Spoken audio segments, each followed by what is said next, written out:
김현정의 뉴스 쇼.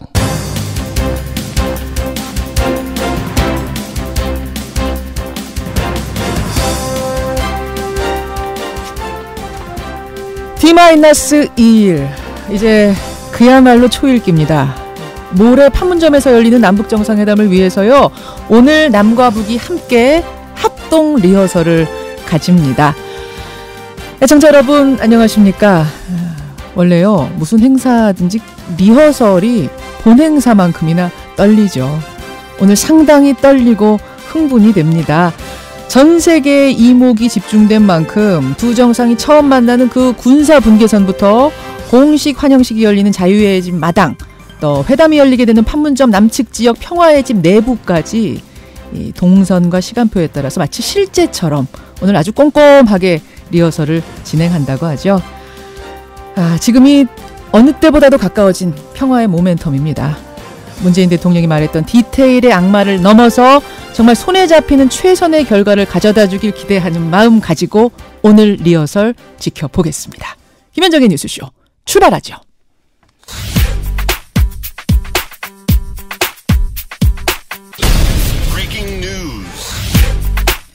김현정의 뉴스쇼가 주목한 오늘의 포인트, 김정훈 기자 나와 있습니다. 어서 오세요, 김 기자. 네.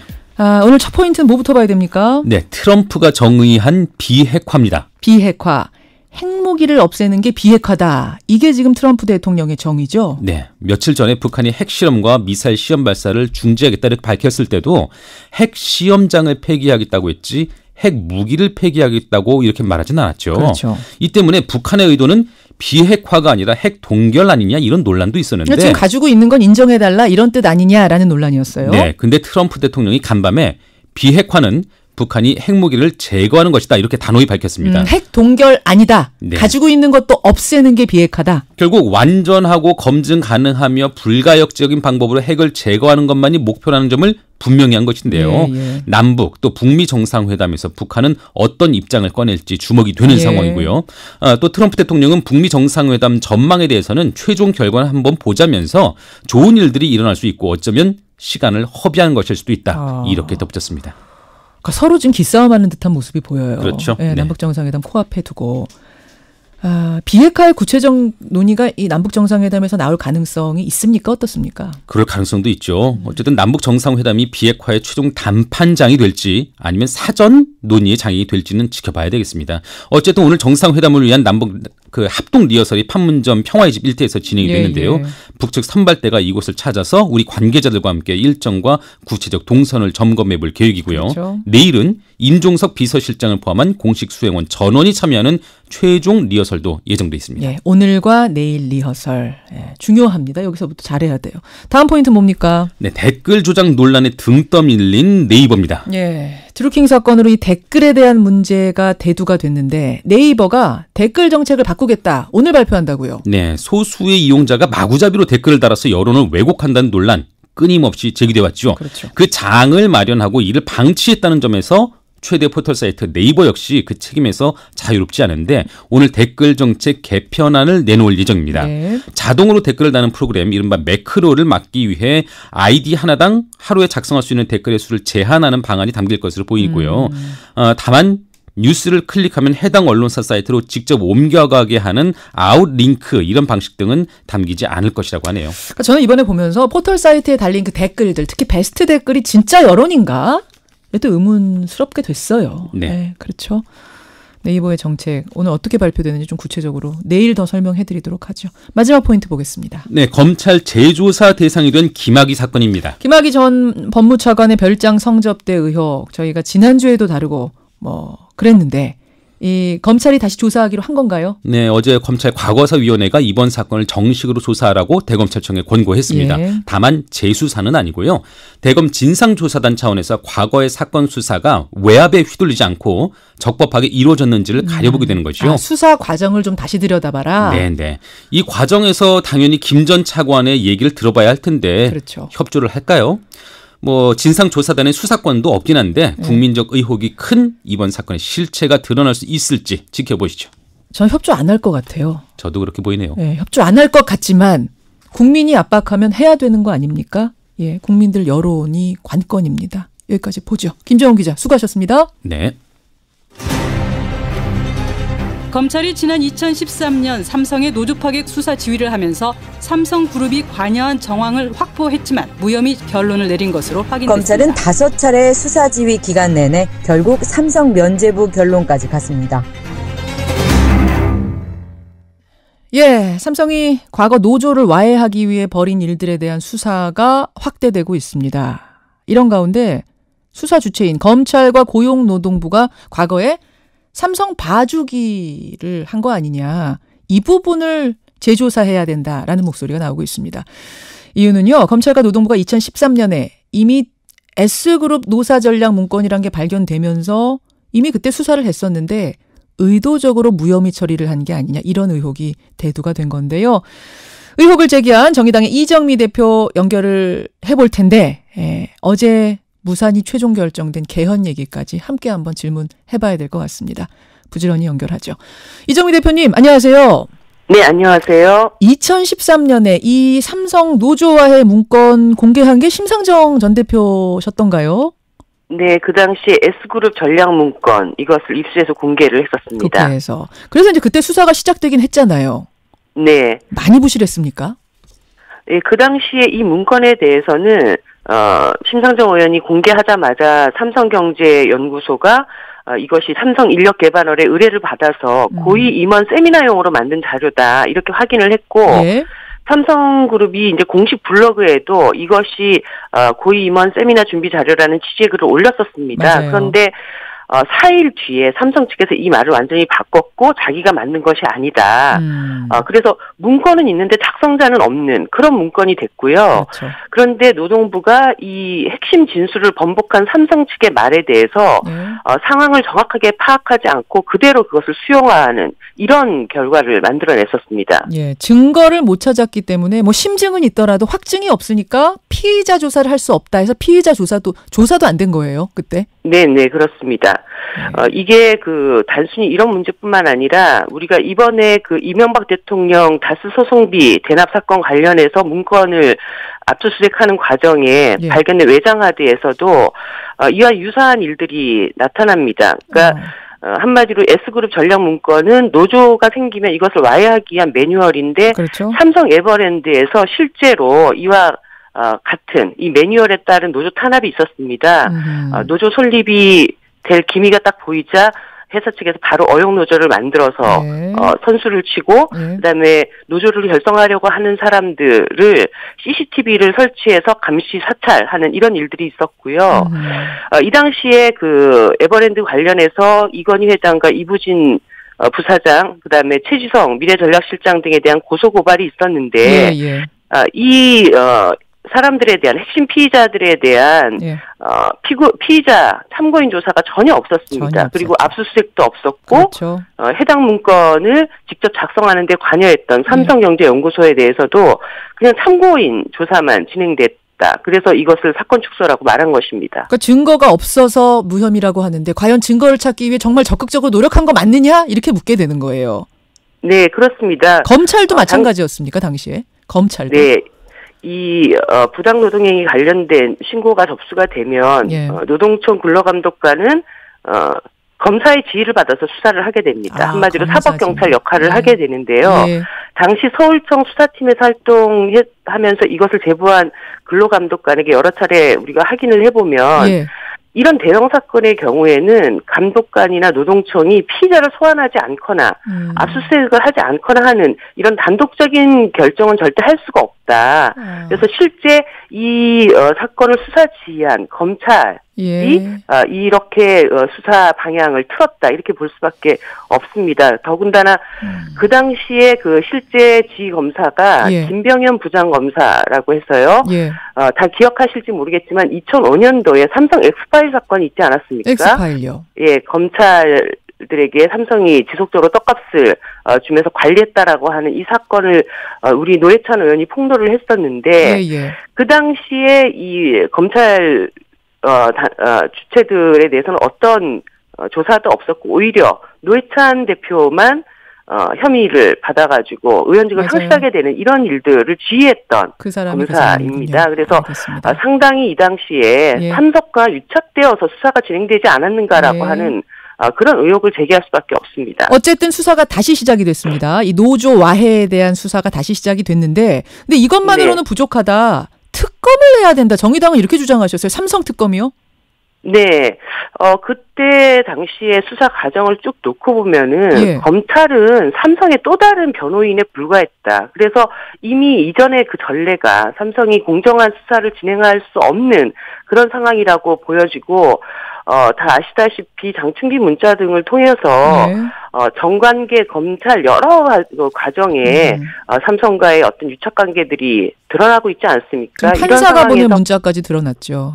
네, 그렇습니다. 그렇기 때문에 검찰이 이 사건을 제대로 수사할 수 있겠는가, 이런 것에 대한 국민적 불신이 상당히 높고요. 특검은 이런 거 할 때 하라고 만들어 놓은 제도입니다. 그래서 당연히 이 문제에 대해서는 전면적인 특검이 실시되어야 한다, 이렇게 생각합니다. 지금 정의당은 드루킹 특검은 반대하시잖아요. 한마디로 파리 잡자고 미사일 쏘는 거고요. 드루킹은? 특검을 하려면은 이런 특검을 하면서 특검의 역할을 제대로 발휘할 수 있도록 그렇게 해야 된다고 봅니다. 알겠습니다. 드루킹 특검 말고 삼성 특검 하자. 정의당 이정미 대표 만나고 있습니다. 개헌 얘기 잠깐 해볼게요. 네. 6.13 지방선거하고 개헌을 좀 동시 투표하려고 했는데, 이걸 하려면 국민투표법이 먼저 개정이 됐어야 되죠, 여러분. 근데 시한이 지나버렸습니다. 이제는 하려고 해도 불가능한 상황이 됐습니다. 사실은 이게 왜 이렇게 됐는가. 국민들은 참 이해가 안 가요. 국회의원들이 다 같이 하자고 전수조사했을 때 100% 찬성이 나왔던 문제인데 어떻게 하다가 이렇게 됐는가. 국회에 대한 국민들의 불신이 이렇게 높은 이유가 바로 이런 이유 때문입니다. 어제 한 말 다르고 오늘 한 말 다르기 때문에 이런 것이고요. 결국은 6월 지방선거의 개헌을 함께 다루냐 안 다루냐가 자신들의 선거에 유리하냐 불리하냐 이런 문제로 바라봤기 때문에 이런 불행한 사태가 벌어졌다고 봅니다. 하지만 제가 한마디 좀 꼭 드리고 싶은 것은 이게 30년 만에 다가온 개헌의 기회이기 때문에 6월 동시 개헌이라고 하는 것이 무산됐다고 해서 개헌 자체를 이제 포기한다거나 이렇게 되어서는 안 된다라는 점. 이정미 대표님. 말씀을 드리고 싶습니다. 거기 제가 짚어볼 것이 이제 9월에 국민투표를 그 개헌 사안만 놓고 하자라는 게 자유한국당 주장이었고 사실상 그거 어렵다. 돈이 너무 많이 든다. 한 1,200억 원이 든다. 그러니까 이번에 못하면 6월에 못하면 2020년 총선 때 해야 된다라는 게 여당의 얘기였거든요. 어떻게 보세요? 일단 6월은 물 건너간 상황에서. 첫 번째로 이번 지방선거와 연계하는 것 때문에 이게 이 사단이 났는데요. 맞아요. 총선은 또 국회의원들의 자신의 당락을 결정하는 선거인데 여기와 지방선거, 국민투표를 또 연계시킨다고 하면은 지금보다 더 강한 반발이 저는 있지 않겠는가, 이런 우려가 상당히 있습니다. 지금도 반발했던 그분들이 2020년에 또 반발할 거다? 네. 총선에 영향 준다고 해서? 네. 그리고 그 9월 개헌은 자유한국당, 이번 동시투표에 대해서 그렇게 반대했던 자유한국당이 내놓은 안이기 때문에, 국회 내에서의 합의가 가능한 안이지 않은가, 이런 생각이 들고요. 물론 그 많은 비용이 드는 것에 대해서 이것을 줄이기 위해서 정의당은 6월 동시투표를 해야 된다라고 계속 주장을 해왔지만 이것이 안 된다고 했을 때도 제가 좀 드리고 싶은 말씀은 개헌이 되지 않음으로 인해서 겪게 될 수많은 어떤 사회적인 갈등 비용을 생각해 보면 이 30년 동안 우리 사회가 상당히 많이 변화됐고 그 변화를 제대로 담을 수 있는 헌법을 만드는 것이 이 비용을 추산할 수 없을 만큼의 굉장히 중요한 문제다라고 생각을 하고 있습니다. 네. 9월에 해야 된다. 올해 넘기면 안 된다, 이 말씀. 정의당 이정미 대표. 지금 이정미 대표님. 네네. 청취자 박소영님, 오진성님 외에 여러분이 무슨 문자를 주셨냐면 어젯밤에요. 보도가 하나 나왔어요. 정의당의 4급과 5급 보좌진들이 월급에서 수십만 원씩을 꼬박꼬박 당비로 상납을 하고 있다. 제목이 상납이라고 나서 지금 제가 상납이라고 읽었습니다. 매달 수십만 원씩. 이거 어떻게 된 건지 좀 해명을 해 주십사 하는 문자들 옵니다. 어제 MBN 보도는 한마디로 악의적인 보도다 이렇게 말씀드리고요. 그 보도에서 문제 삼고 비교했던 이군원 의원이 보좌관에게서 의원 개인이 불법으로 갈취한 사건과 이것을 비교했는데 이것은 전혀 사실이 아닙니다. 그래요? 여러 전당들은 당규에 따라서 당에 납부하는 직책 당비라는 것이 있습니다. 직책 당비? 네, 그렇습니다. 당규에 따라서 그것이 다 규정이 되어 있고요. 정의당은 거대 정당들과는 달리 국고보조금이 상당히 작고 재정이 열악합니다. 그래서 지난 진보정당이 10수년간 모든 당원들은 1만 원 이상의 당비를 내왔었고 의원들과 사후급 보좌관들은 다른 당직자들에 비해서 높은 월급을 받고 있기 때문에 더 많은 당비를 내고 있습니다. 의원님들도 그러세요? 의원들은 매달 220만 원씩 내고 있고요. 당에다. 그렇게 매월 당비를 내고 있고 이것은 오랜 진보정당의 정신이었고 국회 안에서 알만한 사람들은 다 알고 있는 얘기들입니다. 그리고 보좌관들에게도 채용 과정에서 당규에 이런 것이 있고 당원이 돼야 되고 직책 당비를 내야 된다는 것이 고지되고 이것을 받아들이지 않은 분들은 지원을 하지 않습니다. 그럼 지금 이 MBN에서 인터뷰가 나온 A 보좌진, B 보좌진 문제가 있는 것 같은데 그런 거죠. 뭐 어쩔 수 없는 이렇게 말한 이분들은 어떻게 되는 거예요? 그분들이 실제로 우리 당의 어떤 보좌진인지 전혀 파악이 되고 있지 않습니다. 익명 인터뷰인데 지금 조사. 근데 이분들은 좀 뭐 익명으로 내부 얘기니까 익명으로 할 수밖에 없었던 뭐 그런 건 아닐까요? 저희들이 그래서 어저께 말씀드린 것은 이 보도에 대한 악의적이고 왜곡된 보도에 대한 강력한 대응을 해나가겠다는 것이고요. 이 과정에서 여러 가지 사실관계가 드러날 것이라고 보여지고 일단 중요한 것은 이 직책당비 자체에 대해서 일단 왜곡했다라고 하는 점에 대해서는 이 잘못된 왜곡 보도에 대한 강력한 대응들이 필요하다. 정의당이 이렇게 판단하고 대응해 나갈 것입니다. 진보 정당들이 과거부터 이렇게 했다는 건 그럼 수십 년 됐다는 말씀이세요? 정의당 이전부터 계속? 네. 2000년 민주노동당이 창당된 이후부터 지금까지 이렇게 해왔었습니다. 이건 지금 다 아는 이야기입니다. 인터뷰한 보좌진 분들이 누군지 좀 실명을 밝히고 앞뒤에 어떤 얘기했는지 전체를 좀 밝혀라. 이 말씀을 요구하시는 겁니까? 네. 알겠습니다. 여기까지 말씀드리는 그리고 그분들이 했던 얘기 자체가 그분들의 개인적인 어떤 의견, 이것들이, 어떤 과정에서 그 의견들을, 인터뷰했는지에 대한 맥락이 전혀 나와 있지 않습니다. 그 부분에 대해서도 전체를 좀 명확하게, 보도 과정에 대한 내용들을 밝혀야 할 것입니다. 여기까지 말씀 듣죠. 고맙습니다. 네, 감사합니다. 정의당 이정미 대표였습니다.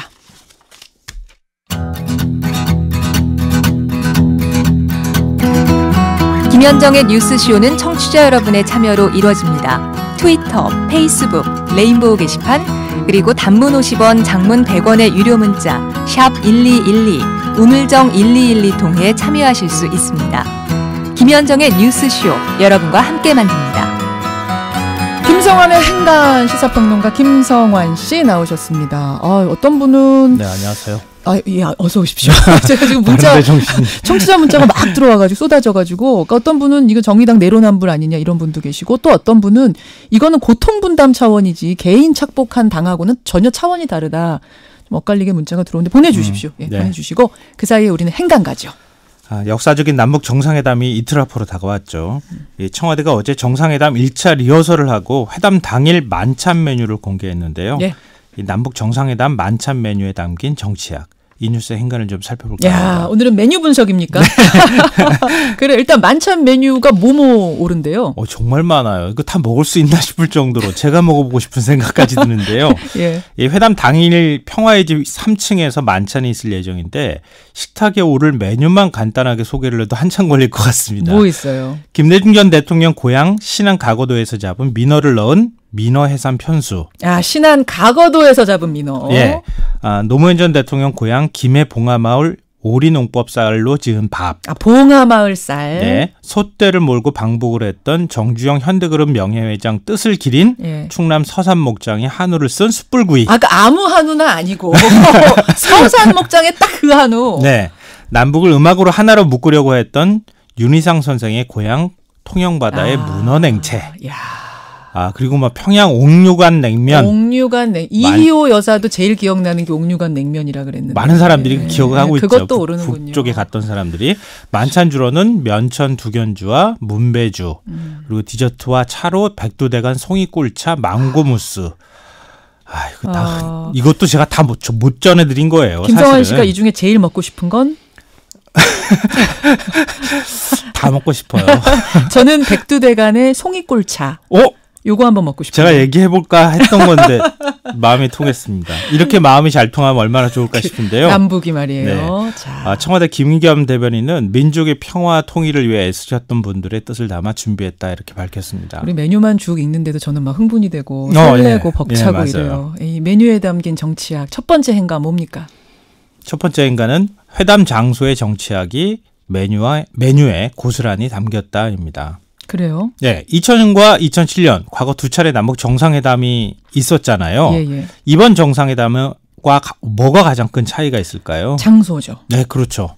과거 회담은 평양에서 열렸는데 이번에는 분단의 상징인 판문점에서 열립니다. 예. 이런 지리적 차이가 메뉴 구성에 반영이 됐다고 볼 수밖에 없는데요.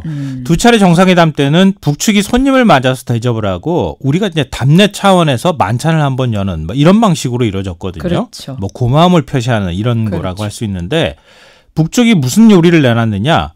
육룡 날개탕, 칠면조 구이, 계산이 구이. 이거 아시겠어요, 뭔지? 칠면조 구이는 알겠어요. 아니, 그거는 당연히 칠면조라고 돼 있으니까. 계산이 구이도 모르겠어요. 육룡 날개탕은 메추리 완자탕이라고 그래요. 메추리로 만든 거고요. 계산이 구이는 수육 비슷한 요리라고 하는데 우리한테 정말 생소하잖아요. 그렇죠. 우리는 영덕, 게살, 죽순채. 저도 한 번도 못 먹어봤는데 완도, 전복, 봉평, 메밀쌈 이런 것들로 답례를 했다고 합니다. 예. 굉장히 좀 낯설잖아요. 낯서네요. 이번에는 한 번의 만찬인데 남북의 음식이 모두 만납니다. 평화의 집에서 회담을 열기 때문에 그런 측면도 있는데요. 특히 북측이 옥류관 평양냉면을 직접 공수해서 갖고 온다는 거잖아요. 옥류관에서. 네. 문 대통령의 제안을 북측이 흔쾌히 받아들여서 옥류관 수석 주방장이 직접 판문점에 와서 옥류관 제명기까지 가지고 와서 직접 면을 뽑아 냉면을 대접한다는 겁니다. 그렇고 저는 이거 불면 어떡하나 걱정했는데 괜한 걱정. 아니요. 다 뽑아가지고. 제면기 가지고 와서. 바로 뽑아가지고 바로 준다는 거예요. 맛있겠는데요. 이렇게 서로 간에 판문점에서 하니까 이런 일들이 벌어진다는 거죠. 그래요. 두 번째 행가는 뭡니까? 두 번째 행가는 향수를 자극해 상대방의 마음을 연다입니다. 향수를 자극한다고요? 음식의 정치에서 가장 중요한 게요. 사실은 향수입니다. 마음을 여는 거예요. 우리 실향민들이 갑자기 북측 음식 먹으면 눈물 확 쏟잖아요. 맞아요. 그거랑 좀 비슷한데 부산 달고기 구이와 스위스 감자전의 이거랑 좀 비슷한 거 아닌가 싶어요. 이 달고기 구이 먹어보신 적 있어요? 저는 못 먹어봤네요. 이 부산에서 잡히는 생선이라 그래요. 무슨 육고기가 아니고요. 굉장히 담백하다고 하고요. 이 문 대통령 부모님 흥남철수 때 부산으로 피난왔잖아요. 예. 그 추억이 담긴 거고요. 그래서. 스위스 감자전은 김정은 위원장이 어린 시절 스위스에서 유학 보냈잖아요. 예. 그러면서 그 감수성을 자극해서 서로 이제 마음을 열려고 하는 전략이 담겨 있는 거죠. 향수를 자극한다. 그런 의미에서. 마지막 행가는 뭡니까? 마지막 세 번째 행가는 맛은 민족이다입니다. 맛은 민족이다. 네. 그 넓은 유럽 대륙에서 민족 구분을 어떻게 할까요? 아프리카 바로 옆 부족보다도 유전적 차이가 크지 않거든요. 맞아요. 유럽 대륙 전체를 합해도 뭔 차이로 알아볼 수 있느냐? 바로 맛입니다. 그래요? 네. 남북은 아직까지는 서로 간에 이질적이지 않을 만큼의 맛 차이를 갖고 있는 것 같습니다. 이번 정상회담도 그 차이를 극복해서 좋은 성과를 냈으면 좋겠습니다. 마무리가 좋네요. 네. 김성환 씨 수고하셨습니다. 네, 고맙습니다. 저는 아까 송이꿀차 말씀드렸는데 우리 청취자들은 역시 옥류관 냉면 맛보고 싶다는 분이 압도적으로 많네요. 강진님, 2679님 외 많은 분들 입으로 갑니다.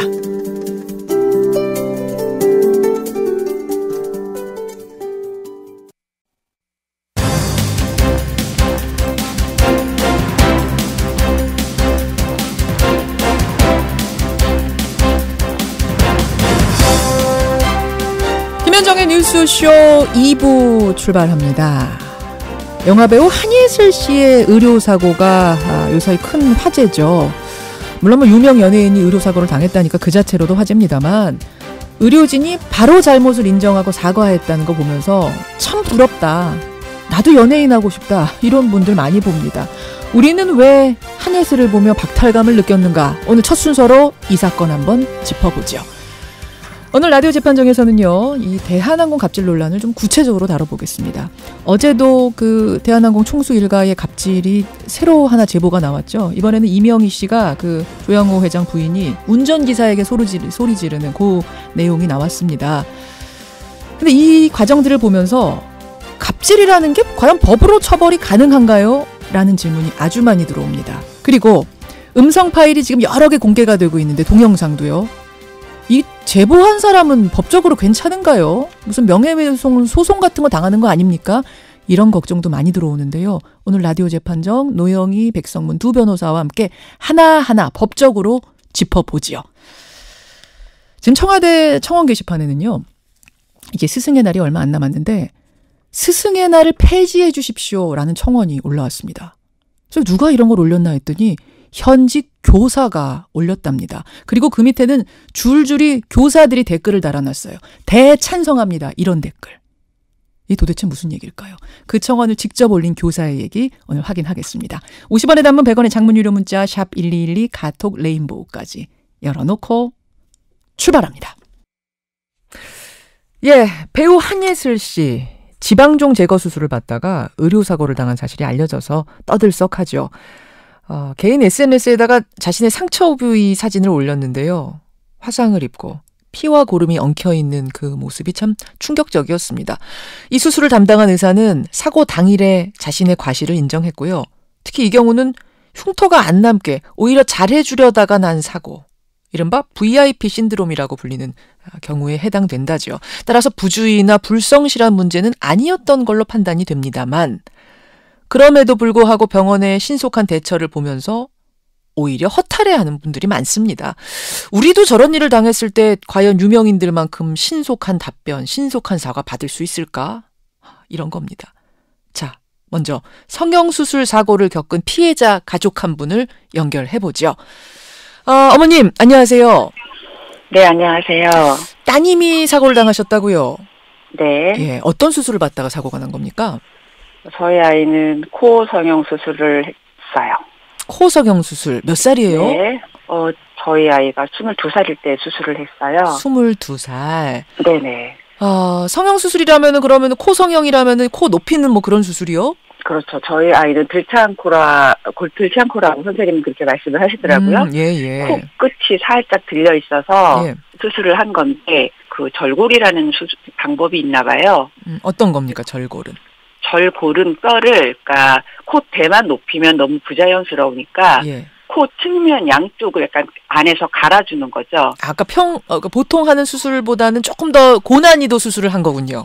네, 그렇게 해서 수술을 했죠. 그래서 비용이 꽤 들었고. 비용도 꽤 들고. 그런데 그럼 뭐 성형 수술, 코 높이는 수술이라면은 그렇게 이게 뭐 생명과 지장이 된다든지 치명적인 수술은 아닐 것 같은데 무슨 일이 발생한 겁니까? 수술 후에는 보통 이제 수술 부위가 있기 때문에 붓잖아요. 예. 그런 기간이 어느 정도 한 달 이상 정도 지나고 난 다음부터 저희 아이가 냄새가 안 나 그렇게 얘기를 하더라고요. 냄새가 안 나, 엄마? 네. 냄새를 못 맡겠어. 그렇죠. 그래서 저도 이제 그게 왜냐하면 냄새를 못 맡는다라고 하는 거는 외적인 어떤 코의 성형하고는 전혀 관계없는 부분이고 그렇죠. 본인만 느낄 수 있는, 자각할 수 있는 부분이기 때문에 설마 뭐 그냥 일시적인 현상이겠거니 이제 생각을 했어요. 예. 그런데 그것이 뭐 3개월 지나도 마찬가지이고 그래서 이제 아이가 가서 얘기를 했더니 그럴 리가 없다. 코가 냄새가 안 날 리가 없다. 의학 책에는 그런 거는 성형수술로 인해서 냄새가 안 난다는 내용은 안 나온다. 예. 좀 더 기다려봐라. 네, 좀 더 기다려봐라. 그래서 다시 6개월 있다가 또 갔죠. 냄새가 안 난다. 예. 그랬더니 성형외과의 코 수술로 인해서 냄새가 안 난다라는 인과관계는 성립하지 않는다라는 거죠. 본인이 그거를 용납할 수 없다라는 거죠. 혹시 따님이 무슨 뭐 축농증이라든지 비염이라든지 코에 관한 다른 질환이 있었던 건 아닌가요? 네, 그래서 저희도 이제 다시 그런 걸 생각을 해보게 되잖아요. 그렇죠. 근데 저희는 그런 적은 없었거든요. 전혀 다른 코에 관련된 다른 질환은 없는 상태. 그렇죠. 예. 그러니까 오로지 의심되는 거는 그 수술밖에 없는 상황. 네네. 그리고 또 왜냐하면 한쪽만 냄새가 더 안 나는 거였기 때문에. 오른쪽, 왼쪽, 그러니까 한쪽 콧구멍에서만 냄새가 안 나는 상황이었어요. 네네네. 한쪽에서만. 굉장히 특이하네요. 네. 예. 그 무후각증이라는 판단은 이비인후과에서 지금 받으신 상태입니까? 네네, 받았어요. 그 이비인후과에서는 뭐 때문이라고 인과관계는 못 밝혀냈어요? 그거는 밝혀내기가 힘든 거죠. 저의 역할이기도 하지만 그 이비인후과 전문의가 있어서 절골이 굉장히 위험한 수술이다. 얼마든지 그로 인해서 신경을 건드릴 수가 있다. 자, 그래요. 그러니까 이 뭐 수술 후 문제가 발생했다고 해서 그게 곧 다 의료사고는 아닙니다. 수술 과정에 문제가 없어도 인간의 몸이란 거는 다 달라갖고 부작용이 생기는 경우가 있긴 있어요. 문제는 부주의에 의해서, 과실에 의해서 의료사고가 생기면 그게 이제 의료사고인 건데 지금 우리 따님 같은 경우는 전혀 문제가 없다가 수술 후에 무후각증이 나타났고 그리고 나서 그걸 얘기하셨을 거 아닙니까? 성형외과에 가서. 그렇죠. 뭐라고 답이 왔습니까? 계속 그럴 리가 없다라고 하는 거고요. 냄새가 안 날 리가 없다라는 거죠. 그래서 제가 선생님한테 그랬어요. 만약에 따님이 수술 이후에 이런 결과가 나왔다. 그런 경우가 생기면 선생님이 따님이라면 어떻게 하시겠습니까? 그랬더니 참고 살라고 하겠다. 그렇게 얘기를 하더라고요. 참고 살라고 하겠다. 지금 냄새가 안 난다고 하는데. 네네. 그 혹시라도 어떤 그런 연관성에 대해서 병원에서 인정해 주기를 적어도 그렇게 냄새가 안 나니 너가 불편하겠구나, 불안하겠구나. 그거라도 기대했는데 네네. 이런 얘기가 나오니까 결국은 이거는 그냥 있을 수가 없구나라고 생각하고 소송까지 결정을 하신 거군요. 네네. 내가 할 수 있는 뭔가를 다시 해야 되는 때가 온 것 같다라는 생각이 들더라고요. 결과는 어떻게 됐습니까? 저희는 1심에서 그 판사가 조정을 하게 됐고요. 1심에서 바로 조정이 들어간 이유는? 찍어도 MRI를 찍어도 무후각증의 경우에는 정확하게 그 인과관계를 밝힐 수가 없다라는 거죠. 그래서 결국은 그냥 더 가도 이거는 승소하기 어려울 거다라는 자문들을 듣고서는 조정을 받아들이신 거군요. 네네. 그래요. 사실 우리가 이 사건을 다시 되돌아보게 된 계기가 이 한예슬 씨 사고 때문입니다. 사고가 일어난 당일에 수술을 한 의사가 잘못을 인정하고 병원도 공식 사과문 올리고 어머님 경우하고 비교해보면서는 어떤 생각 드셨어요? 굉장히 속상하죠. 그리고 아이가 앞으로 이제 계속 평생 이 아이는 이제 한쪽은 냄새를 맡을 수 없는 상황에서 살아야 하는데 병원 측에서는 그냥 참고 살아라. 전혀 그럴 리가 없다. 그런 식의 계속 답변만 들었기 때문에 어떤 뭐 비용 처리 문제라든 그런 것이 문제가 아니고 정말 진심으로 환자의 입장에서 불편했겠다, 미안하다 그런 정도의 이야기만 들었어도 저희로서는 굉장히 큰 위로가 되는 거죠. 알겠습니다. 이제 한예슬 씨 경우를 보면서 연예인 아닌 게 서럽다 이런 생각 드셨을 것 같아요. 자, 물론 중요한 건 여러분 그 수술 과정에서 부작용이 나타난다고 바로 다 의료사고는 아닙니다. 이제 과실이란 게 있을 경우에 의료사고에 해당하는 건데 문제는 이것을 입증해내는 과정이 워낙 어렵다. 그 부분에 대한 지적인 건데요. 어머님 오늘 이렇게 인터뷰 응해주셔서 고맙습니다. 네네 감사합니다. 성형수술에 피해를 당한 피해자 한 분의 가족을 먼저 만나봤습니다. 사실 이제 의료사고가 아님에도 의료사고라고 주장하는 일종의 블랙 컨슈머들도 있습니다. 하지만 그런 게 아니라 명백한 의료사고임에도 불구하고 이것을 입증해내는 과정이 너무나 어렵다라고 호소하는 분들이 많이 계세요. 자, 이 문제에 대해서 지적해 주실 분 환자단체 연합회 안기종 대표 연결을 해보죠. 안 대표님 안녕하세요. 예, 안녕하십니까. 사실 그 한예슬 씨의 경우는 VIP 신드롬, 그러니까 오히려 잘해주려고 흉터 덜 남는 어려운 수술 방법을 택했다가 벌어진 일이라서 이게 일반적인 의료사고하고는 좀 다른 거죠? 그리고 성격이 좀 다르긴 다르죠. 이게 선의로 치료를 해주려고 하다가 결국은 이제 의료사고가 발생한 사건이니까 일반적인 사건이라고 보기는 좀 힘들 수도 있습니다. 선의로 하려고 한 거지만 어쨌든 과실이 있었기 때문에 의료사고는 의료사고인 거. 그렇죠. 의료사고는 분명한 거죠. 그래서 그 당일날 그 의사가 이거는 나의 실수다라고 인정을 하고 이 상황을 SNS에 한예슬 씨가 올리자 병원이 공식 사과문을 2번을 내고 굉장히 신속하게 대처를 했더라고요. 근데 보면서 허탈감을 느끼셨다. 이건 왜입니까? 그 많은 의료사고 피해자들이 한예슬 씨보다 훨씬 더 중한 의료사고를 당함에도 불구하고 그리고 그게 명백함에도 불구하고 보통 이렇게 사고 경위에 대한 설명을 그다음에 뭐 사과나 이런 것들을 들을 수가 없거든요. 이번엔 너무 이례적으로 뭐 빠르게 설명하고 사과하니까 약간 이제 의료사고 피해자 입장에서 약간 상대적인 박탈감 이런 것도 있겠죠. 물론 이번 한혜슬 씨의 경우에 사과가 잘못됐다거나 왜 이렇게 빨리 사과했냐 이런 취지의 말씀은 전혀 아닙니다. 사실은 지금 이제 뭐 연예인 뭐 특혜 아니냐 이렇게 이야기하시는데 한혜슬 씨는 의료사고 피해자로서 특혜를 받은 게 하나도 없거든요. 당연한 대우를 받은 거고 이제는 이 병원에서 의료사고 피해자를 차별하는 거예요. 한혜슬 씨 같이 유명한 사람이 의료사고 당하면 이것 때문에 혹시 병원이 신뢰도가 떨어져서 환자가 안 오면 경제적 손해를 보니까 과할 정도로 대응하는 거고 보편적인 일반적인 의료사고 피해자는 인정을 안 하려고 하는 거고. 그래요. 그러니까 물론 이 과정에서 우리가 구별할 건 의료사고가 아님에도 의료사고라고 주장하는 일종의 이제 블랙 컨슈머 이런 경우가 병원 환자들 중에서도 있긴 있다면서요. 그렇죠. 블랙 컨슈머가 두 가지 유형이 있는데 하나는 정말 약간 악의적인 의료사고가 그러니까 아닌 걸 알면서도 사실은 이렇게 경제적인 목적으로 하는 블랙 컨슈머가 있고요. 그건 거의 범죄 아닙니까? 그렇죠. 근데 환자는 비의료 전문가잖아요. 약간 판단을 잘못해서 하는 선의의 블랙 컨슈머라고 말하기 힘들지만 이런 분도 있을 수 있는 거거든요.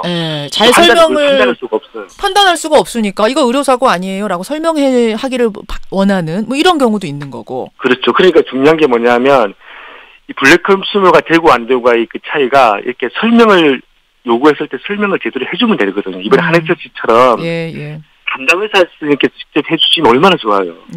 그렇죠. 그게 잘 안 되다 보니까 오해가 생기고 갈등이 생기면서 뭐 이제 블랙 컨슈머라는 오해도 받고 이렇게 하는 거죠. 자, 그런 이제 블랙 컨슈머 같은 경우는 제외하고 의료사고가 명백한 심지어 판결까지 난 경우에도 그런 경우에도 사과를 안 하는 경우가 있습니까? 판결 나면 보통 사과 안 하죠. 판결 나면 안 해요? 그건 왜요? 합의할 때 주로 사과하죠. 판결이라고 하는 거는 뭐냐면 뭐 법원에서 판결했었으니까 승복하지만 나는 뭐 100% 그에 대해서 동의를 하지 않아도 크게 문제가 없기 때문에 뭐 판결을 뒤엎을 수는 없잖아요. 그런데 합의 같은 경우에는 사과를 하지 않으면 합의를 안 해주는 경우가 많거든요. 그래서 오히려 합의할 때 사과를 좀 하고 또 사과하는 경우는 극히 드뭅니다. 대부분 다 유감의 표시를 하지 사과를 하지 않고 왜 사과하지 않냐 그러면 의료 과실이라고 인정하는 거잖아요. 그러면 이제 의사는 업무상 과실치상죄로 사실은 처벌을 받거든요. 그래요. 이게 고소가 없어도 처벌받을 수 있기 때문에 의료인이나 병원 입장에서는 사실은 과실을 인정하고 사과까지는 잘 하지 않습니다. 그 사과는 뭐 어쨌든 감정적인 문제라면 법적인 문제는 어떤가 싶어요. 사고의 과정에서 의사의 과실이 있었느냐 없었느냐 이 부분이 이제 핵심 관건이 되는데 이걸 입증해내는 게 상당히 어려운 일인 거죠. 상당히 어려운 게 아니라 정말 힘듭니다. 정말. 그러니까 의료사고 피해가 발생했을 때 그 사고로 인한 상처나 이 고통보다는 그게 의료사고라고 하는 걸 입증하는 과정이 훨씬 더 힘들거든요. 보통 얼마씩이나 걸려요? 그거 한번 재판 들어가면. 보통 1심만 보통 2년 6개월 정도 걸리고요. 2년 6개월. 1심 대부분까지 하면 5년 다 넘게 걸리죠. 그럼에도 불구하고 승소율은 얼마나 됩니까? 승소율은 2010년도에 24.2%에서 작년에 28.5% 한 4% 정도 올라가긴 올라가도 사실은 완전 승소, 전부 승소라고 하는 거는 사실은 더 줄어들었거든요. 뭐 2010년도에 3.8%에서 지난해는 1.7% 정도, 그 절반으로 오히려 줄어드는 상황이죠. 28.5% 정도. 그렇게 오랜 기간 소송을 해도 이긴다는 건 상당히 어려운 상황이다. 이런 말씀. 어떻게 개선이 돼야 된다고 보세요? 이번 한혜슬 사건은 의외로 바깥 부위잖아요. 상처 부위다니까 사실 의료인이나 조금 아는 사람이 보더라도 좀 쉽게 좀 판단할 수 있기 때문에 오히려 쉽게 이렇게 의료사고를 인정한 것 같고요. 비슷한 연예인 중에 유명한 연예인 신해철 씨. 2014년도에 또 사망까지 했는데 그거는 이제 바깥이 아니라 위장에 관한 거죠. 그러다 보니까 그 당시에도 의사가 의료과실 인정하지 않았거든요. 사과도 물론 안 했었고. 그러니까 입증 자체가 워낙 이제 힘들 수 있기 때문에 결국은 이제 뭐 이 의료 소송을 포기하는 경우도 많아서 입증 책임을 좀 완화시켜 줄 필요는 있죠. 의료진의 과실을 환자가 입증해내는 과정이 너무나 어렵다 이 말씀이세요. 사실 항상 의료사고 그러면 계란으로 바위치기 항상 나오거든요. 아, 그렇군요. 예, 뭔지 알겠습니다. 한예슬 씨의 과정을 보면서 오히려 거기는 빠른 사과를 했는데 왜 우리는 허탈감을 느낄 수밖에 없는가. 이 부분에 대한 지금 설명 듣고 나니까 이해가 됩니다. 안 대표님, 오늘 말씀 고맙습니다. 예, 감사합니다. 예, 환자단체 연합회 안기종 대표까지 만났습니다.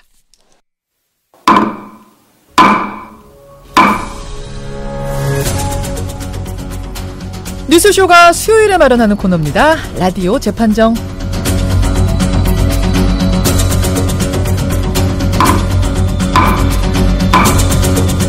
오늘도 두 분의 변호사 모셨어요. 어떤 분 먼저 하실까요? 노상국님, 노영희 변호사님 어서 오십시오. 네, CBS 김현정의 뉴스쇼 애청자 여러분, 무지무지 축하드립니다. 제가.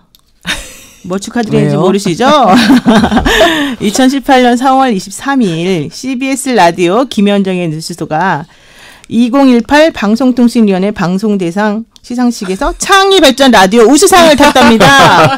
다 여러분 덕분 아니겠습니까? 우리 오늘은 기분 좋게 으쓱으쓱 돼도 되겠습니다. 아이고, 준비해 오셨어요, 이거를? 아니, 방통위에서 맨날 징계만 받다가 이렇게 상도 받아보니 얼마나 기분이 좋으시겠는지. 그게 핵심입니다. 그러니까요. 징계가 아니라 상을 받았다. 여러분 축하한다고 메시지 많이 보내주셔야 돼요. 고맙습니다. 네. 어제도 많이들 보내주셨는데 또 노 변호사님이 이렇게 얘기하시니까 어제도 말했어요? 어제 문자가 많이 와서 제가 얘기하긴 했어요. 고맙습니다, 노 변호사님. 노상국님. 네. 백마당생님. 네, 안녕하세요. 백성원 변호사입니다. 저는 이하동분입니다. 묻어가지 마시고죠. 원래 제가 그거 좀 하려고 했는데 먼저 하셔가지고. 고맙습니다. 아우, 이제 두 분이 이렇게 축하를 해주시니까 제가 어깨가 으쓱한데 이 기분을 가지고 오늘 재판정을 들어가야 되는데 제가 뭐 상 받은 것과는 별개로 참 뉴스쇼를 많이 들으시는구나라는 생각이 드는 게 노 변호사님이 지난주에 그 대한항공 조현민 전무 소리 지르는 거 거기에 네. 대해서 한마디 코멘트 하셨잖아요. 네. 고막 테러다. 네. 이거를 기자들이 듣고 기사가 몇 개 나왔다면서요. 몇 개 나왔어요. 심리학 박사 수료자인 노영희 변호사는 조현민 씨에 대해서 정신건강에 문제 있을 듯 제목을 그렇게 잡으셨는데 여러분 저 이제 블랙리스트 올랐습니다. 근데 저는 사실 블랙리스트. 저는 그 얘기를 안 했는데 저도 묻어가서 같이 출연한 백성구 변호사님까지 나와서 제 그 기사에 항상 저도 같이 껴있더라고요. 그래서 재판정에서 말 한마디 굉장히 신중하셔야 된다. 조심하셔야 된다. 뉴스쇼의 영향력을 다시 한번 확인하는 계기였고 대단해 진짜. 오늘 그 얘기가 나온 김에 이 고막 테러 대한항공 갑질 얘기를 재판장에서 좀 본격적으로 해보자. 저희가 이렇게 주제를 좀 잡아봤어요. 왜냐? 청취자 한 분의 문자에서 시작이 됐습니다. 한 분이요. 연일 이렇게 갑질 보도가 뭐 뉴스에서도 나오고 뉴스쇼에서도 나오고 신문에도 나오는데 갑질이라는 게 과연 법적으로 처벌이 가능한 겁니까? 이런 질문을 주셨더라고요. 저 그 얘기 듣고 진짜 그러네. 갑질? 이게 법적으로 얘기가 가능한 거야? 일단 짧게 예를 들어 조현민 전무가 사무실에서 소리 버럭버럭 지른 거. 네. 이거 법적으로 처벌 가능합니까? 예스입니까? 노입니까? 예스요. 예스. 자, 오늘 재판정 주제 여러분 바로 이겁니다. 갑질은 처벌이 되는가 안 되는가. 사례들이 워낙 많기 때문에 이거 하나하나 따로 봐야 되는 거죠. 그렇죠. 노 변호사님. 네. 따로따로 하나하나 법적으로 오늘 쟁점들 짚어보겠습니다. 먼저 짚기 전에 노 변호사님. 네네. 사례가 뭐 셀 수가 없을 정도로 지금 많이 나오는데 개인적으로 제일 충격적인 건 어떤 겁니까? 저는 어제 나왔던 그 이명희 씨, 이류재단 이사장 이명희 씨, 그러니까 조현민, 조현아 씨의 어머니죠. 그분이 이제 운전기사에 대한 뭐 폭행이나 폭언은 뭐 너무너무 많이 일어났기 때문에 별로 문제가 아니었다. 그런데 운전기사 분이 그 인터뷰한 게 하나가 있더라고요. 예. 그 하루하루라도 그러니까 오전 8시부터 저녁 6시까지가 본인의 이제 기본적인 근무 시간인데 그 시간 중에 조금이라도 터치를 덜 받고 욕만 듣는 날이라면 그날은 매우 행복한 날이다. 너무 충격이었어요. 어젯밤 어제 보도로 나왔고요. 예. 그리고 본인이 퇴근해도 되겠냐고 물었을 때 쌍욕을 들었다. 생강이 집에 모자른다고 욕을 먹었다. 생강하고 무슨 상관이에요? 운전기사가 왜 생강을 챙겨야 되는지 모르겠는데 그다음에 장을 잘못 봤다고 혼났다. 저는 도대체 그 말을 듣고 이분이 운전기사인지 뭐 무슨 분인지 그리고 아무리 그렇다 치더라도 사람 위에 사람 없고 사람 밑에 사람 없는 건데 대한항공이라고 하는 곳은 사실 우리 대한민국 국민 전체의 희생으로 만들어진 그런 회사라고 생각합니다. 그런데 그분들이 이렇게 정신을 못 차린다는 것은 있을 수 없는 일이다. 게다가 봅니다. 그런 쌍욕만 먹은 날은 그래도 기분 좋은 일이라고. 폭행까지 더 중요한 건요. 가벼운 터치와 쌍욕을 먹은 날은 행복한 날이다 이렇게 있다니까요. 그게 제일 충격적이셨어요. 백 변호사님은 어떻습니까? 사실 이 대한항공 사태가 정말 이렇게까지 커졌던 건 저는 그 녹음 파일 하나였던 것 같아요. 조현민 전무의 괴성. 그 사무실에서 버럭버럭 소리 지른 그 괴성. 네, 그걸 또 대화한 당사자가 아니라 아주 멀리 떨어져 있는 분이 녹음을 했는데도 그렇게 우렁차게 들렸다라는 거 하고 그리고 또 두 번째는 아이고. 그걸 들은 전직 대한항공 기장이 놀랍지 않다. 놀랍지 않다. 저 그게 놀랍지 않다는 말이 가장 충격적이었어요. 저희 인터뷰였잖아요. 네, 그러니까 기장님 두 분의 인터뷰. 그 원래 늘상 일어나는 일이라 전혀 놀랍지 않다라고 했던 그 말이 저한테 가장 아무도 안 놀랐어요. 대한항공 직원들은. 그러니까요. 그 얘기했잖아요. 우리들만 놀라고 대한항공 직원들은 놀라지 않았습니다. 그게 너무 놀라웠어요. 맞습니다. 자, 그럼 하나하나 살펴보죠. 법적으로. 우선 이 대한항공 갑질 논란의 단초가 됐던 시초가 됐던 사건, 조현민 전무의 물벼락 사건. 그러니까 회의를 하다 광고 대행사 직원들하고 회의하다가 물컵을 지금 뭐 직원들은 얼굴로 던졌다는 거고 조현민 전무는 난 바닥으로 던졌는데 이게 퍼진 거라 그러고 뭐 말은 좀 엇갈립니다만 처벌 받을 수 있습니까 없습니까 노 변호사님?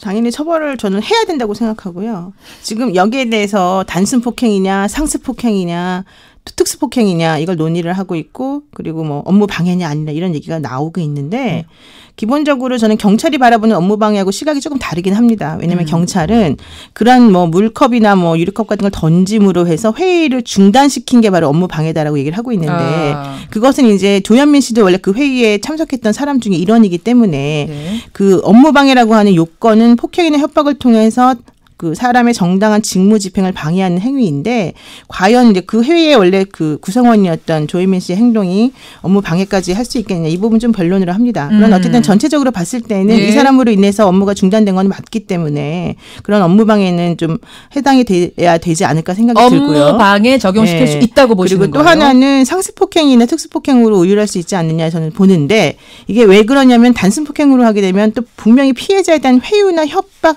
으로 인한 합의가 들어갈 거예요. 여기서 잠깐 하나만요. 저처럼 이제 법을 잘 모르는 사람들은 단순 폭행이냐 상습 폭행이냐에 따라서 뭐가 달라져 할 텐데 다르다면서요, 백 변호사님. 그러니까 일단 단순 폭행죄는 피해자가 저 처벌 원하지 않습니다라고 하면 거기서 수사 끝. 반의사 불벌죄군요. 네. 그러니까 피해자 의사에 반해서 처벌할 수 없는 거예요. 일회성 폭행은 그래요? 네, 그렇습니다. 근데 이제 폭행 앞에 상습이라는 단어고 상습 폭행, 그다음에 특수 폭행, 유리컵을 집어 던졌느냐 안 던졌느냐에 따라 좀 달라지는 이번에 사안에서 그 두 가지는 피해자가 처벌 원하지 않는다고 해도 처벌할 수 있습니다. 다만 피해자가 처벌 원하지 않는다는 의사는 나중에 양형에서 반영이 되는 거죠. 처벌을 약하게 만든 거예요. 그러니까 지금 경찰에서 지금 자꾸 상습폭행, 특수폭행 쪽에 주목을 하는 건 이건 피해자 의사와 상관없이 처벌해야 된다라는 여론을 좀 반영한 거라는 생각이 들고요. 사실 상습폭행은 우리들이 보면 상습성 있죠. 뭐 지금 조현민 전무에 대해서 여러 가지 제보 나오는 걸 쭉 보면. 근데 과연 지금 그런 제보만 가지고 상습성을 인정할 수 있는가에 대해서는 좀 회의적으로 바라보는 경우가 많습니다. 저는 상습성 인정될 것 같아요. 그래요? 지금 녹음한 게 사실은 그 녹음 테이프를 트는 것이 또 그 녹음한 사람에 대한 처벌이 되냐 안 되냐 갖고 얘기가 되는 상황이기 때문에 사실 여러분들이 겁이 나서 그걸 제대로 제보를 못하는 경우가 많다고는 들었는데요. 그렇지 않다 하더라도 이 여성분, 그러니까 조현민이라고 하는 여성분이 직원들이나 협력업체 사람들에 대해서 욕한 게 너무너무 많다는 거예요. 물벼락으로만 여러 번이 아니어도 상관없군요. 그럼요. 물벼락, 욕설, 폭행 다 합쳐가지고 그 사람의 상습으로. 성향이 상습해서 폭행을 여러 번 했으면 상습 폭행이 된다. 그러면 당연히 이 사건 하나에서 뭐 소리 지르고 이걸로 끝나는 게 아니라 이 여성분에 대해서는 상습성을 인정하는 게 맞지 않겠냐. 다만 지금 현재까지 나와 있는 것만 가지고는 상습성을 인정하기 조금 부족한 건 사실이에요. 부족해요? 왜냐하면 조현민 전무가 그 전에 폭행죄로 여러 번 처벌받은 전력이 있다라거나 이제 그러면 상습성 인정하기가 굉장히 수월한데 다른 재벌 회사의 아들처럼. 네, 근데 그 전에 지금 폭행 전과는 제가 알기로는 없거든요. 물론 없어요. 다른 분들이 이걸 문제 제기를 못했기 때문에 없었을 수는 있지만, 맞아요. 그래서 이게 제보만 가지고 지금 말씀하셨던 것처럼 이게 제보가 입증이 돼서 상습성을 인정할 만한 정도 수준의 이름은 모르겠는데 현재까지 지금 오늘 이 순간까지 나와 있는 정도로는 그 정도로도 상습성 약해요? 인정하기는 좀 어렵습니다. 저는 그래서 이렇게 빠져나가는 게 너무 싫어요. 제가 지금 빠져나가게 해달라는 게 아니고요. 저한테 지금 왜 백 변호사님한테 그러세요? 아니, 그래서 말하는 게 아니고 정말 빠져나가게 하고 싶지 않아요. 자, 첫 번째 경우는 이제 물벼락 회의 사건 그거 짚어봤고 조현아 전 부사장 땅콩회항 때 그때는 뭘로 처벌받은 거예요? 그때도 업무방해입니까? 그때는 이제 항공안전법상 뭐 그 직무집행 방해죄하고 폭행 협박 또는 위계로서 기장의 정당한 직무집행을 방해했다 이 부분 가지고 이제 처벌했는데 그때는 이제 그런 얘기가 있었죠. 항로 변경죄까지 해가지고 기소를 했는데 결국 그건 무죄 나왔죠. 항로라는 건 하늘로 올라가야 항로지 지금 밑에서 돌린 건 아니다. 예, 그래서 그 부분이 사실 굉장히 컸었는데 그게 무죄가 나오면서 집행유예로 석방이 됐고 집행유예 기간 안에 이제 또 다시 이제 칼 네트워크 호텔의 이제 사장이 되면서 요번에 같이 덩달아서 이거 봐라 또 문제 터지고 좀 여론이 좀 관심을 안 갈 때 스물스물 다시 올라온 거 아니냐. 그러면서 이번에 이제 조양호 회장이 정부 사퇴시키는 걸로 결정을 한 거죠. 맞아요. 자, 그러면 조현아, 조현민 두 사람의 어머니죠. 이명희 이루재단 이사장 이명희 씨의 폭언과 폭행 이 부분은 법적으로 처벌이 가능한가? 우선 자택에 리모델링 작업을 하는 노동자들에게 소리를 고래고래 지른 게 또 하나 이게 나왔죠. 이제 SBS에서 보도한 건데 이거 잠깐 듣고 오죠. 방배동에 내 집 알아 몰라. 가봤지? 소창동 큰아들 집. 찾아와라! 서있는 거 빨리 전화하라고.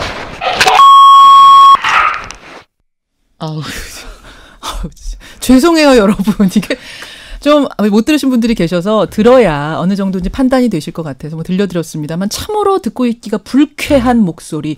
무슨 동 큰아들 집 가봤지? 참 아침부터 진짜 좀 별로 안 좋네요. 근데 어떻게 이런 분들은 사시죠? 괜찮으시신가요? 무섭지 않나요? 좀 가슴이 벌렁벌렁 갈 것 같아요. 소리 지르시는 분 고막도 안 좋을 것 같은데. 무서워요. 이거 처벌 됩니까 안 됩니까? 되죠. 됩니까? 그러니까 일단 지금 그 욕설과 함께 뭔가 이렇게 막 소리를 질러대는 거잖아요. 삑 소리 난 부분이 욕설. 네, 그게 모욕죄입니다. 전형적으로. 이게 둘만 있을 때 한 게 아니라 여러 명이 있을 때 소리를 지른 거고 다른 사람이 녹음한 거잖아요. 쉽게 말하면. 그럼 이거는 뭐 당연히 전파 가능성이 있으니까 이제 모욕죄에 해당하고 그리고 이날 있었던 게 이 소리만 지른 게 아니에요. 무릎을 꿇려놓은 상태에서 좀 무릎을 꿇려놓는 거는 강요죄에 해당할 수도 있다는 생각이 들고요. 무릎 꿇고 아니 뭐 무릎 꿇을 의무 없잖아요. 꿇어라라고 의무 없잖아요. 우리가 무릎을 꿇어야 될 법적 의무 없어요. 없어요. 근데 무릎을 강제로 꿇었다면 그 강요죄에 해당할 수도 있고요. 그 무릎을 발로 밟으려다가 실패를 해서 그 이후에 이제 폭행을 한 걸로 알려졌는데 그럼 당연히 그건 폭행죄도 해당하죠. 근데 이제 다만 대한항공은 회사 바깥의 일이라 이분이 그분인지 확인을 못 해준다 약간 이런 취지라. 일용직 노동자니까. 네. 아니 그건 제가 확인했어요. 그 지금 이명희 씨인지 이 목소리의 주인공이 첫 번째 뭐 다 알고는 있지만 이 목소리의 주인공이 이명희 씨인 것부터 입증을 하고 시작을 하면 되겠죠. 제가 어저께 그 방송사 그 보도를 했던 방송사 기자하고 통화를 했는데 SBS 기자. 그 기자분이 확인을 해주더라고요. 그 조경공사를 맡았던 하청업체 있잖아요. 그 직원들이 확인을 해줬답니다. 이명희 씨라고. 그러니까 그거는 뭐 이미 다 확인해줬는데 대한항공에서 확인 안 했으니까. 대한항공은 너무 그렇게 비겁하게 하면 안 될 것 같아요. 왜 맨날 뭘 확인해줄 수가 없어요. 솔직히 말하시는 게 맞지 않아요? 그러면 목구멍이 포도청이긴 하지만 이해합니다. 그래도 고성은 그렇고. 동영상이 하나 나왔잖아요. 인천호텔 공사장에서 여직원 밀치고 욕하고 말리던 남자 직원이 들고 있던 서류를 뺏어서 바다에 뿌려버리는 영화 같은 한 장면. 저는 이제 폭행하고 욕설은 방금 전에 말씀하신 논리에 의하면 처벌 대상이 되는 건데 그 서류 뭉치 뺏어서 바닥에 내동댕이 친 거 요런 것도 폭행 들어가요? 이것도 폭행이죠. 이것도. 폭행이고 전 업무방해 분명히 된다고 봅니다. 왜냐하면 이 이명희 씨는 사실은 그 조경공사와 관련해서 업무상 지시를 내릴 수 있는 위치에 전혀 있지 않았고 본인의 조경공사에 참여해서 뭔가 하던 사람도 아니었고요. 왜냐하면 이분이 직함도 없고 아무런 위치가 없어요. 그런데 거기 가서 그 사람들이 정상적으로 추진하고 있던 조경공사 업무를 지금 가서 화를 내면서 방해한 거 아니겠습니까? 그렇죠. 특히 그 서류 같은 것은 이제 설계 도면과 관련된 것들이 있어서 그걸 보면서 아마 그 조경공사의 일을 했던 걸로 보이는데 그걸 자기가 마음대로 뺏어가지고 바닥에 뿌리면서 모든 사람들의 일을 딱 멈추게 만들었잖아요. 그럼 이것도 단순이냐 뭐 상습이냐 요걸로 봤을 때는 어떻게 되는 거예요? 이거는 그러니까 업무방해죄는 그거랑 상관없고요. 그다음에 이제 폭행 관련해서는 이제 그거는 상습성이 인정이 안 되면 이제 피해자가 처벌을 원하는지 원하지 않는지가 이제 또 처벌 핵심이 되는 거죠. 그렇죠. 모욕죄도 마찬가지예요. 진단서를 끊었어야 되는데 그렇죠. 안 끊었을 것 같은데. 그러니까 모욕죄 같은 경우에는 아예 고소를 해야 수사가 시작이 될 수 있는 거고요. 알겠습니다. 폭행은 수사는 진행할 수 있지만 피해자의 의사에 따라 처벌 여부가 갈립니다. 지금까지 요 정도 제보 사례 나온 걸로는 그분들이 의사가 있어야 피해자들이 의사가 있어야 폭행 폭행으로 갈 가능성이 크다. 이렇게 정리가 피해자 여러분들이 합의를 해주지 마세요. 그 용기를 낼 수 있을까. 그게 제일 중요합니다. 목구멍이 포도청이라는 얘기 하셨는데 그게 될까 모르겠습니다만 맞아요. 자 법적으로 좀 정리가 좀 되네요. 폭행죄는 그렇고 업무방해죄는 그렇고 그러면 또 하나 궁금증. 아까 그 조현민 전무의 고성 소리 지르는 걸 녹음한 사람 있잖아요. 제보자들 법적으로 문제 안 생길까? 전 이게 걱정이에요. 물론 이제 괘씸죄 이런 거 말고 법적으로 명예훼손이나 혹은 통신비밀보호법 같은 데 걸리는 거 아닌가? 몰래 녹음이니까. 이거 걸리는 거 아닌가? 이거 어때요? 일단은 첫 번째 그 명예훼손죄는 아마 노영희 변호사님이랑 저랑 생각이 똑같을 겁니다. 명예훼손죄는 해당하지 않습니다. 명예훼손은 사실인 경우에도 명예훼손이 될 수는 있지만 이거는 공익적 목적의 제보이기 때문에 명예훼손죄는 절대 해당하지 않는데 명예훼손은 절대 아니다. 네, 그거는 뭐 아마 모든 법조인이 똑같이 얘기를 할 겁니다. 근데 이제 이건 좀 달라요. 통신비밀보호법 위반. 통신비밀보호법 어떨 때 위반이고 어떨 때 아니에요? 그러니까 쉽게 말해서 둘이 그러니까 대화의 당사자가 녹음을 하는 경우는 위반이 아닙니다. 저하고 백 변호사님과 지금 얘기하고 있는데 둘이 그걸 제가 녹음하거나 백 변호사님이 녹음하면 위법이 아닌 거예요. 그러니까 제가 전화해서 몰래 녹음해도 위법이 아닙니다. 그런데 대화의 당사자가 아닌 제3자가 우리들의 이 지금 얘기를 몰래 녹음을 하면 그건 통신비밀보호법 위반이고요. 그 경우에는 공익적 목적이건 비공익적 목적이건 간에 처벌이 됩니다. 그래서 이게 저는 뭐 지금 이 제보자를 처벌하라는 뜻이 아니라 통신비밀보호법 위반에 해당하는데 이런 사안들을 막기 위해서는 통신비밀보호법이 좀 일부 개정이 될 필요가 있다는 생각이 들어요. 지금의 법으로 봤을 때 백 변호사님은 이 녹음한 사람, 이 소리 녹음한 사람은 처벌될 거다. 회의건 뭐건 당사자가 아니라 아예 멀리서 녹음을 한 거기 때문에 이건. 노 변호사님, 저는 반대 의견이에요. 명예훼손은 당연히 뭐 안 된다고 같은 의견이지만 전 통신비밀보호법 위반도 안 된다고 봅니다. 물론 이제 제 의견이 뭐 전적으로 옳은 건 아니지만 잘 들어보세요. 우리가 통신비밀보호법에서 남의 대화를 녹음하지 말라라고 하는 이유가 뭡니까? 그들의 대화를 우리가 지켜주자. 그들의 대화의 비밀을 우리가 침해하지 말자는 거잖아요. 근데 이번 사건 같은 경우 보시면은 조현민 씨는 사실은 모든 사람들이 다 들을 수 있을 정도로 엄청나게 큰 목소리로 소리를 고래고래 질렀단 말이에요. 그러면 내가 듣고 싶지 않지만 듣게 된 거예요. 그게 나에게 비밀로서 다가올 수 있는 그런 대화 내용이었을까. 통신비밀보호법의 취지가 그 두 사람의 대화 당사자 간의 비밀스러운 대화를 내가 남에게 알리지 말라라는 것이었다고 한다면 그 사람도 조용히 말했어야죠. 근데 이렇게 소리 질렀는데요. 이 직원이 무슨 가서 일부러 녹음한 게 아니잖아요. 도청한 게 아니잖아요. 사이로 녹음을 했거나 도청을 한 게 아니라 그냥 자기 자리에 앉아 있는데 들리는 걸 녹음했기 때문에 통비법 위반 아닐 거다. 게다가 그렇게 소리 질러서 내 귀를 그렇게 아프게 하고 가슴을 그렇게 벌렁거리게 했으면 본인들 그 범죄행위 아닙니까? 더 중요한 건 하나만 말씀드리고 끝낼게요. 우리가 보통 이제 층간소음 때문에 많이들 고통 당하시잖아요. 저희도 지금 아파트는 안 그런데 예전 아파트는 위층에서 들리는 부부간의 대화가 다 들린 적이 있었어요. 근데 그걸로 입증은 한다고 제가 녹음을 한다고 쳐봐요. 그것도 통신비밀보호법 위반이 됩니까? 그러니까 중요한 건 그 법의 취지, 목적 이런 것들을 살펴봐야 된다는 거예요. 노 변호사님은 그분 처벌 안 될 거다. 백 변호사님. 저는 뭐 노 변호사님 얘기를 아마 전폭적으로 대부분 다 지지를 하실 텐데 저는 법이 잘못됐다고 생각을 하는 거예요. 그러니까 이거는 통신비밀보호법 위반으로 하면 감정적으로 말하면 노 변호사님 얘기 맞습니다만 진짜 법적으로만 하면 대화 당사자가 아닌 제3자가 녹음하는 걸 방지하기 위해서 만든 법이기 때문에 지금 그냥 법적으로 해도 노 변호사님은 이번에 안 받을 거라고. 그러니까 저는 개인적으로 될 거라고 보시는. 그러니까 노 변호사님은 약간의 감정이 좀 들어가 있는 것 같고요. 맨날 나를 감정적인 사람으로 만드는 게 전 불만인데. 옛날에 삼성 엑스파일 녹음했던 이상호 기자도 공적 목적이었지만 처벌 받았어요. 알겠습니다. 여기서 엇갈리는군요. 지금 두 분이 착착착착 다른 건 다 맞았는데 통비법에서는 약간 엇갈리는 상황. 그래서 지금 대한항공에서 이 사람을 고발하겠다. 고발하라고 하세요. 오히려 고발하는 게 그 회사 명예, 그 회사한테 좋지 않을 것 같은데. 확정은 아니지만 지금 그런 얘기가 나오고 있는 상황이라 요거는 안 할 거라고 저는 생각합니다. 그래도. 아니 그리고 삼성 엑스파일 얘기하셨는데 그거랑 건이 다르죠. 자, 이거 말고도 사실은 짚어봐야 될 갑질이 한 100m 줄을 서 있는데 이건 뭐 스페셜 특집으로 선택과 집중을 해주세요. 이렇게 주마간 성격으로 훑으면 안 됩니다. 우리도 할 게 많은데 정말 훑을 게 많은데 일단 오늘 여기까지 하고 다음 주에도 줄줄이 더 나오면 우리가 한 번 더 마련해봐야 될 정도로 많은 분들이 지금 질문을 보내주고 계십니다. 여러분들 또 질문거리 있으면 보내주시고요. 오늘 두 분 법적으로 조언해 주셔서 감사드리고요. 축하해 주셔서 감사드리고요. 꽃다발 같은 건 안 사오셨어요.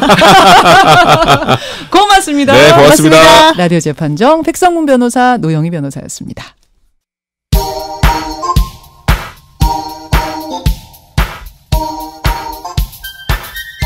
김현정의 뉴스쇼 CBS 라디오와 함께하고 계십니다.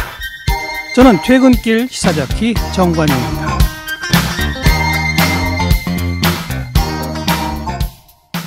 예, 우리가 사실은 유쾌하게 웃으면서 라디오 재판정을 마무리를 했는데, 예, 지금 문자는 분노의 문자들이 막 쏟아집니다. 강익선님, 아무리 국민들이 이렇게 분노하고 야 이거 갑질 때문에 정말 나라 망신이다 얘기하면 뭐합니까?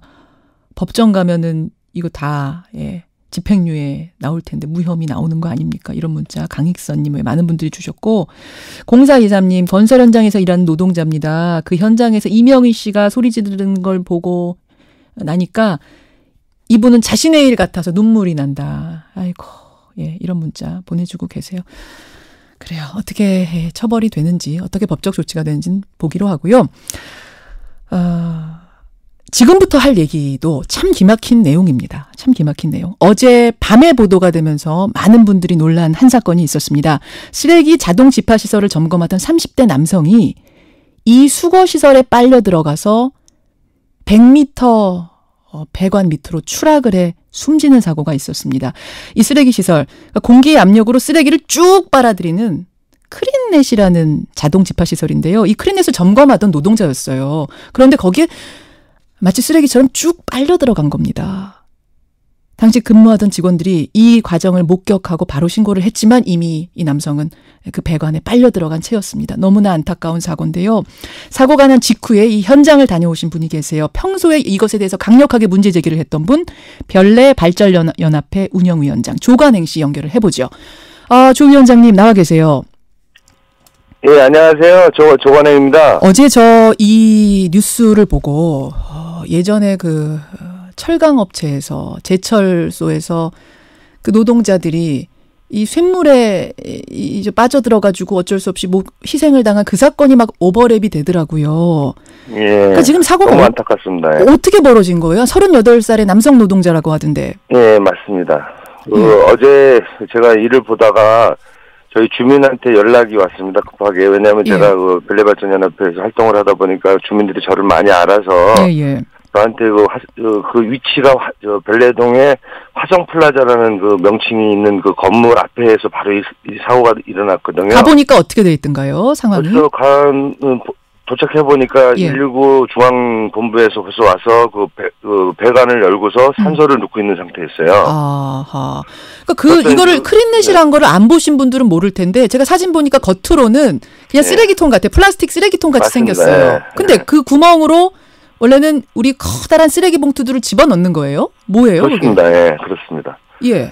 이제 그 카드 같은 거 조그만 카드를 하나 다 나눠줍니다. 그 주민들한테. 예. 그럼 카드를 거기다 딱 대게 되면 문이 열립니다. 예.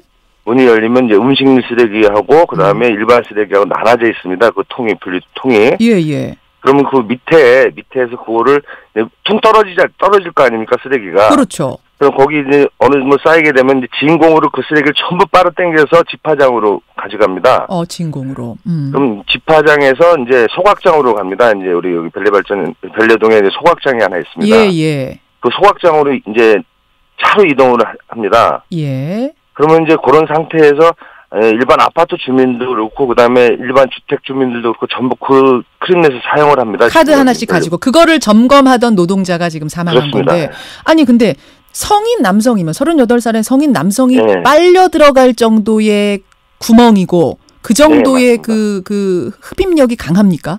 네, 그 흡입력은 왜냐하면은 그 주민들이 사용한 쓰레기가 만약에 크린넷에 들어왔을 때 그거를 흡입을 해가지고 집화장에 모아야 되지 않습니까? 예. 그럼 그거를 빨아 당겨야 되지 않습니까?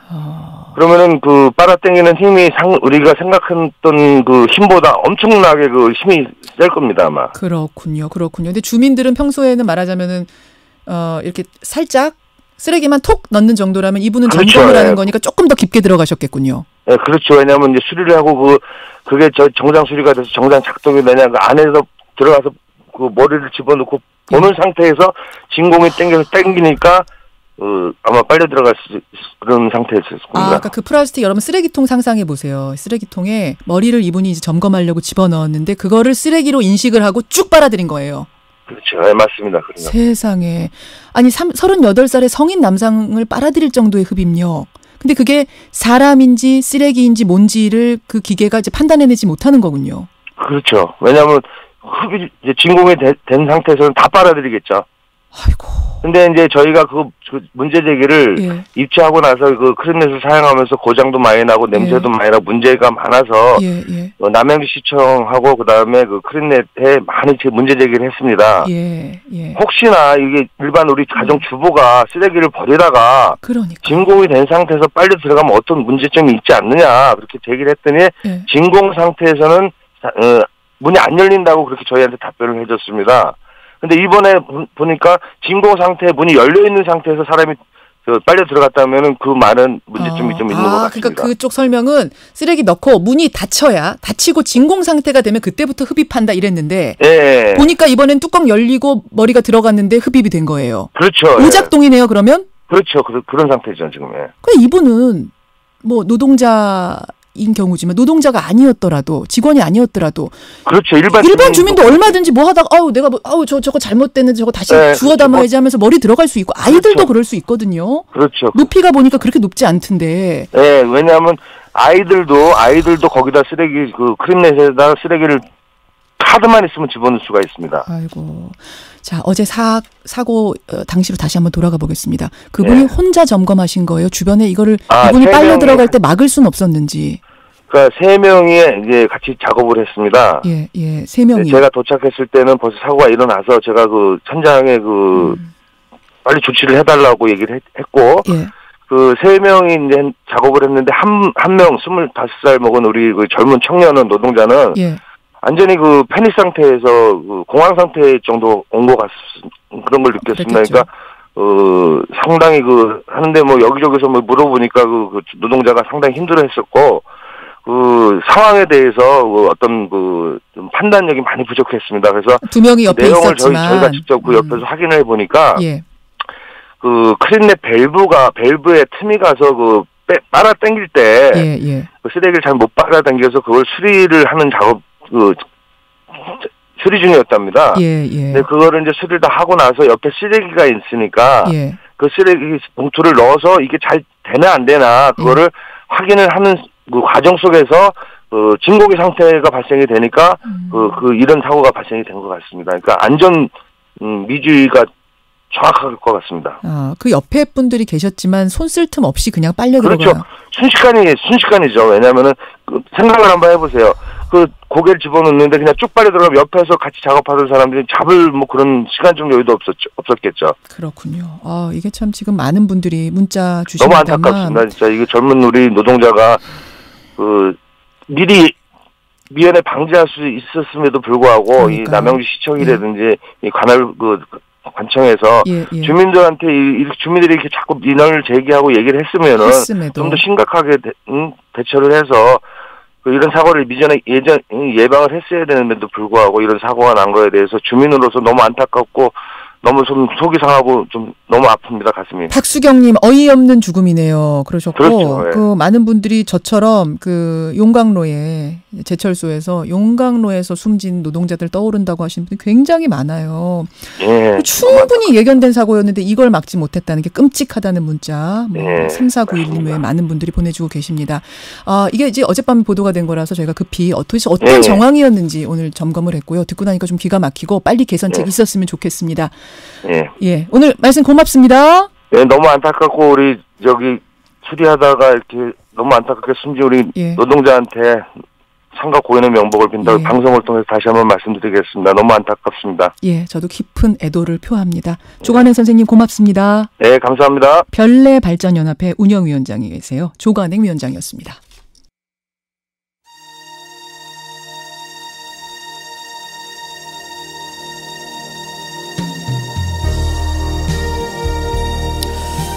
앞에서 전한 그 사고에 대해서는 이게 작업 부주의에 의한 건지 기계 오작동인지 혹은 두 가지가 더 섞인 건지 원인은 조사 중에 있답니다.